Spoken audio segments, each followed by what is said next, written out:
जनजीवन संवाद उपस्थापन मु लहरिका पट्टनायक। धूसर शीत को आड़े रंगमय ऋतु भाव पृथ्वी को प्रवेश करिछि बसंत। विकास एवं पुनर्जन्मर ऋतु भाव बसंत धरा को आसे। केउ अनादि कालर मनीष माने बसंत ऋतु को ससम्माने स्वागत करि आछुछन्ति।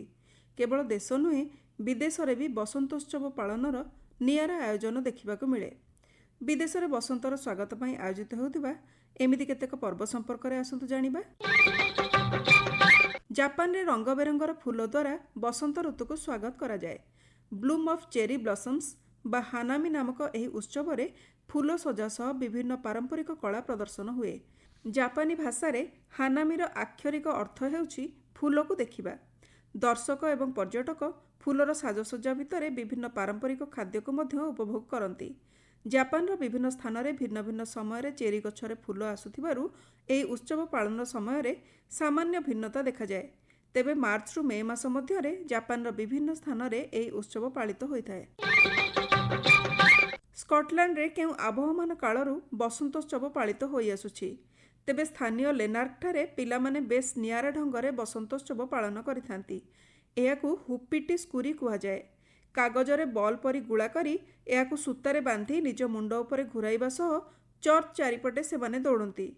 6 मासर हाड़थरा शीत परे एही सुखद ऋतुरे दुष्ट आत्मा मानकु घोड़ाइबा लागि सेमाने एपरी करिथांती। शीतर कष्टकर ऋतु शेष होई आसिबा सह बसंत प्रवेश कले स्विट्जरलैंड बासिंदा स्नोमैन प्रतीक बुक जलाई उत्सव पालन करती। एही उत्सवर ना जैक्स लॉयटन। प्राय 16 शताब्दी एही परंपरा पालित होई आसुवा जणा जाए। बुक शरीर रे विभिन्न प्रकार बाण खंजा जाइथाए। सेमानकर विश्वास जे जेते शीघ्र बुग्र पादर मुंड जाए निया पहुँची जिवो सेते शीघ्र सुखद ऋतु आरंभ हेबो। प्रतिवर्ष एप्रिल मासर तृतीय सोमवार रे पालित हेउथबा एही पर्व रे भव्य परेड, संगीत, पताका, फूल सह बुक जळाइबार चित्ताकर्षक दृश्य देखिबाकु मिलिथाए।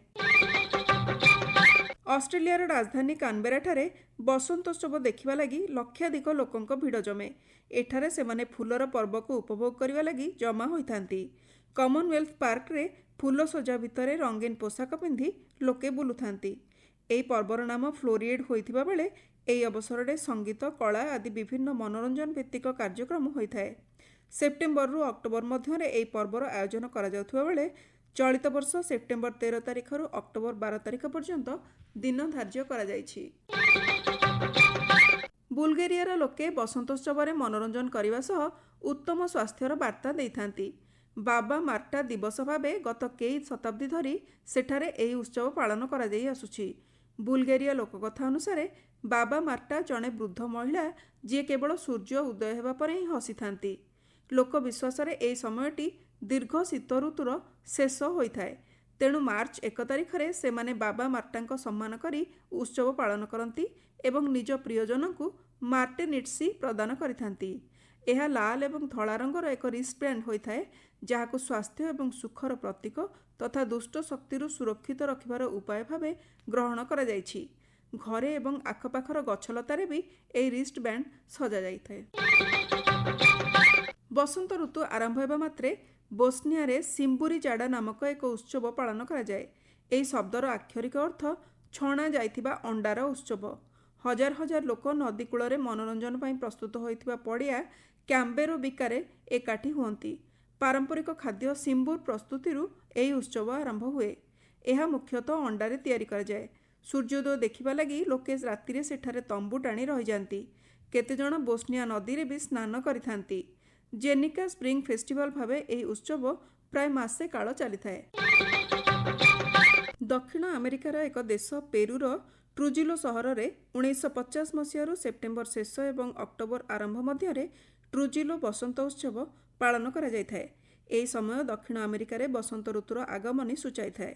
पेरूर कांग्रेस ट्रुजिलो सहर को बसंतर राजधानी बा कैपिटल ऑफ स्प्रिंग बोली 1965 मसीह घोषणा करथिला। एही उत्सव उपभोग करिबा लागि विश्वर विभिन्न स्थानरू पर्यटक पहुंची थांती।